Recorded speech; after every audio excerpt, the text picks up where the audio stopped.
Et c'est clair, il faut un monde multipolaire. Nous sommes contre un monde dominé par les uns. Nous nous sentons dominés. Et nous disons aujourd'hui, nous l'affirmons, hein, nous ne le cachons pas, nous refusons cette domination-là.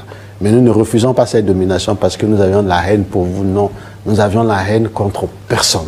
Ce que nous voulons, c'est d'être nous-mêmes et que nous soyons respectés dans les discussions à la fois économiques, commerciales, politiques, etc. Ce que on dit dans un français ordinaire, russe, américain, français, chinois, tout ça, là, ça ne nous intéresse pas.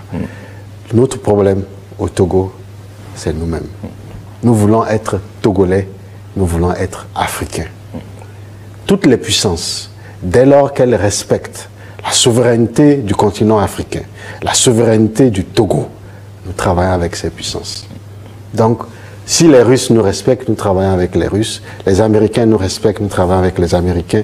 Les Français nous respectent, nous travaillons avec les Français. Les Chinois nous respectent, nous travaillons avec les Chinois. Vous venez au Togo, vous ne nous respectez pas, retournez sur vous.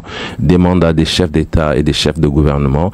Bon, moi, je quitte la CEDEAO et je vais vers l'AES, c'est tout. Ce n'est pas parce que le Togo a une vraie vision idéologique par rapport à ce que fait l'AES, c'est tout simplement parce que le Togo, dans sa vision de pérennisation du pouvoir, se dit qu'il y a une institution régionale qui peut l'empêcher d'aller de l'avant. Le Togo est parvenu à bloquer cette institution en 2015, le Togo est parvenu à bloquer cette institution en 2022. Tout le monde s'attend à ce que cette réforme soit adoptée cette année 2025, année du cinquantenaire de la CEDEAO. Et si cette réforme est adoptée avec des dispositions de qualité en termes d'avancée démocratique, le régime togolais aura du mal, et donc c'est un chantage que le Togo fait. Si on avait le temps, je pourrais vous expliquer tous les détails, puisque nous avons été plusieurs fois à Abuja, nous avons rencontré la commission de la CEDEAO, on nous a dit des choses, et nous avons compris effectivement que le Togo a des exigences par rapport à la réforme qui va être faite. Et c'est une façon de dire à la CEDEAO, si vous refusez nos exigences, bon, nous allons continuer à vous affaiblir avec l'AES, quitte à quitter la CEDEAO et à aller vers l'AES. Donc ceux qui croient en l'AES, c'est l'ordre le plus absolu, ne croient pas en une vraie vision idéologique du Togo, mais qu'ils comprennent tout simplement que cela fait partie de ce gros système que le Togo a mis en place pour continuer à pérenniser un pouvoir qui empêche notre pays d'évoluer. Alors, est-ce que vous, selon ce que vous venez de développer, vous pensez que c'est possible pour que les dirigeants ou bien les premiers responsables de l'AES acceptent le Togo? J'avoue que je ne sais pas, je n'en ai aucune idée. Je ne sais pas parce que vous savez, c'est une question d'offre et de demande. Si le Togo doit être accepté, qu'est-ce que le Togo est prêt à offrir? C'est la vraie question. Et ça, sincèrement, je suis incapable de vous apporter une réponse parce que, je me répète, ça n'a rien d'idéologique. C'est une question d'intérêt de régime à la tête de pays. Le régime togolais fait du chantage vis-à-vis d'une institution qui s'apprête à faire une réforme. Si vous faites une réforme qui m'empêche de rester au pouvoir, je vous quitte, je vais à l'AES. Qu'est-ce que j'offre à ces différentes juntes pour qu'elles comprennent qu'elles ont intérêt à accepter le Togo en leur sein? Je ne sais pas ce que le Togo est prêt à offrir, mais tout reste possible. Alors, revenons au rassemblement du dimanche prochain. Où en est-on aujourd'hui avec les préparatifs? Oui, avant de répondre à cette question, puisque maintenant nous venons au Togo avec cette histoire de constitution de la Ve République, à l'entame, vous avez dit constitution déséquilibrée. Elle n'est pas que déséquilibrée, je suis désolé, la constitution, elle est illégale. Elle a violé des lois. C'est une constitution qui a enfreint des dispositions constitutionnelles de 1992. Il faut dire les choses clairement. Cette constitution, elle est illégale. Elle a été votée par des gens qui n'en avaient pas le droit, adoptée dans des conditions inacceptables. Certains, je reprends les qualificatifs utilisés par un ambassadeur. Ce qui a été fait est illégal, non transparent et non inclusif. Bon, une fois que cela est dit, qu'est-ce qu'on fait? En tant que citoyen, est-ce qu'on se tait? Est-ce qu'on accepte qu'on n'est pas dans un état de droit? Est-ce qu'on accepte qu'on continue de nous marcher dessus sans rien dire, ou est-ce qu'on réagit? Et nous avons décidé de poursuivre, en tout cas dans l'action et dans la réaction, après ce qui a été fait. Avant d'en arriver encore à dimanche, permettez juste que je fasse un petit parallèle avec ce qui s'est passé en Corée du Sud récemment. Vous avez un président, voilà un pays démocratique, vous avez un président qui à un moment donné avait des difficultés politiques et décide simplement de décréter la loi martiale. Vous avez vu là où ça l'a conduit. Il s'est cru à un moment donné plus intelligent que tout le monde, il s'est cru à un moment donné au-dessus des lois de son pays. il a décrété une simple loi martiale, il a été destitué, et je ne sais pas s'il est sorti de prison, mais il a été en prison en tout cas.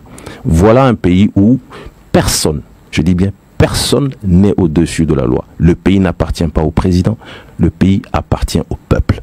Voilà, donc dans ce pays, donc je reviens chez nous au Togo, où on décide comme ça, simplement, de s'enfermer, de réécrire notre constitution et de nous l'imposer dans plusieurs versions différentes. Vous avez parlé de déséquilibre. C'est vrai qu'il y a du déséquilibre parce qu'aujourd'hui on a une constitution qui attribue de façon totalement abusive tout un pouvoir à un poste dénommé président du Conseil des ministres. Il a tous les pouvoirs.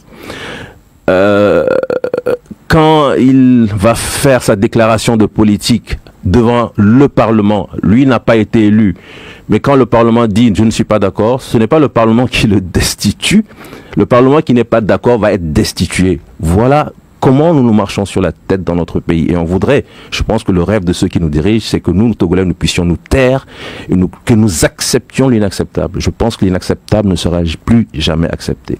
Même si nous n'avons pas la force de changer les choses, en tout cas, au moins, nous allons le dire. Donc, c'est inacceptable et nous sommes totalement en soutien avec les 3 organisations qui ont annoncé le meeting de dimanche. Nous, quand je dis nous, en tant qu'acteurs de la société civile d'abord, mais surtout en tant que citoyen togolais. Moi, je voudrais aujourd'hui abandonner cette casquette de responsable d'organisation de la société civile. Je suis citoyen togolais. Voilà ce que nous vivons en tant que citoyen togolais. C'est inacceptable. Et en tant que citoyen togolais, s'il y a une action qui est prônée par une organisation, qu'elle soit politique ou de la société civile, m'invitant à venir dénoncer cette illégalité, je vais participer. Et c'est donc en tant que citoyen togolais que je serai présent au meeting du dimanche 23. Et je pense que les préparatifs avancent. J'ai vu déjà en termes de communication des choses se faire sur les réseaux sociaux. J'ai écouté des gens sur les médias. Et je reste convaincu que le dimanche, en tout cas, les Togolais qui vraiment ont du mal à comprendre ce qui se passe, ont du mal à accepter ce manque de respect. On nous méprise, on nous méprise. Je suis convaincu que les Togolais sortiront. La peur, les gens évoquaient la peur, c'est vrai, la peur, on a tous peur. Mais à un moment donné, quand vous êtes dos au mur, je pense que vous n'avez plus peur. Là, vous avancez, vous répondez présent. Alors, professeur, pardon, est-ce que les autorités ont déjà pris position sur la tenue de l'événement? Je ne sais pas. Il faudra peut-être que nous puissions discuter avec les responsables des organisations qui ont lancé cet appel. Nous soutenons l'action, nous y serons. Alors, qu'est-ce que les autorités vont dire? Elles vont s'opposer? Pour quelle raison? Pour quel motif? C'est vrai qu'aujourd'hui, on peut se retrouver en prison pour avoir écrit un poème. Je pense à Affectio. C'est vrai que c'est comme ça qu'on évolue au Togo. C'est vrai que le Togo n'est pas un état de droit, c'est une certitude. Donc, on peut évoquer n'importe quoi pour empêcher. Et je pense que la honte, c'est quelque chose qu'on a dépassé au Togo. Je sais qu'ils peuvent décider sur n'importe quel motif fallacieux d'empêcher.